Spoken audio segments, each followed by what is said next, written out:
দেশি বিদেশি বিভিন্ন তারকা ক্রিকেটারদের মিলন মেলায় পরিণত হয়েছে বাংলাদেশ প্রিমিয়ার লিগ বিপিএল।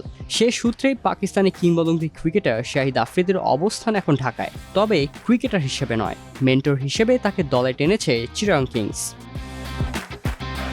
জাতীয় দল থেকে অবসর নেওয়ার পর থেকে বিভিন্নভাবে ক্রিকেটের সঙ্গে জড়িয়ে আছেন শাহিদ আফ্রিদি। এর পাশাপাশি আরেকটি পরিচয়ও তাকে দেখা যায় অবসরের পর থেকে।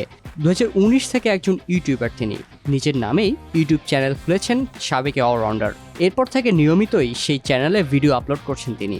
সম্প্রতি বিপিএলের ব্যস্ততার মাঝেও নিজের ইউটিউব চ্যানেলে একটি ভিডিও আপলোড করেছেন আফ্রিদি, যেখানে তার সঙ্গে দেখা গেছে বাংলাদেশের সর্বোচ্চ রানধারী ব্যাটার তামিম ইকবালকে।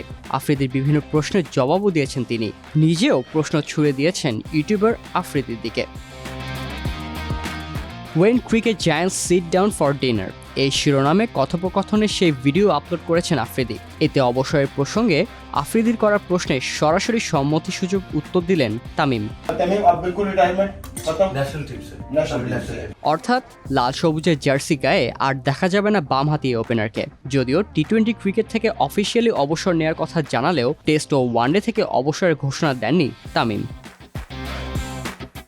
টিম হোটেলে আফ্রিদিকে নৈশভোজের আমন্ত্রণ জানিয়েছিলেন ফরচুন বরিশালের অধিনায়ক তামিম ইকবাল এবং একই ফ্র্যাঞ্চাইজিতে থাকা আফগানিস্তান জাতীয় দলের ক্রিকেটার মোহাম্মদ নাবি।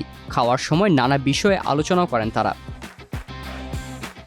রাজনীতিতে আফ্রিদির কোনো আগ্রহ আছে কিনা সেই প্রশ্ন করে বসেন তামিম ইকবাল।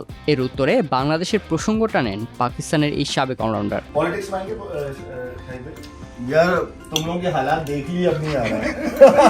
2024 সালের ডিসেম্বরে বিসিবি সভাপতি ফারুক আহমেদ জানিয়েছিলেন 2025 চ্যাম্পিয়ন্স ট্রফির ক্রিকেটার নির্বাচনের নামের তালিকায় আছে সাকিব আল হাসান ও তামিম ইকবাল। বোর্ড চাইলে ও ফিটনেস ঠিক থাকলে চ্যাম্পিয়ন্স ট্রফিতে দেখা যাবে বাংলাদেশের এই দুই তারকা ক্রিকেটারকে। কিন্তু আসন্ন চ্যাম্পিয়ন্স ট্রফির আগে আফ্রিদির ভিডিওতে তামিমের দেয়া এই বক্তব্য ভাবাচ্ছে বাংলাদেশের ক্রিকেট প্রেমীদের।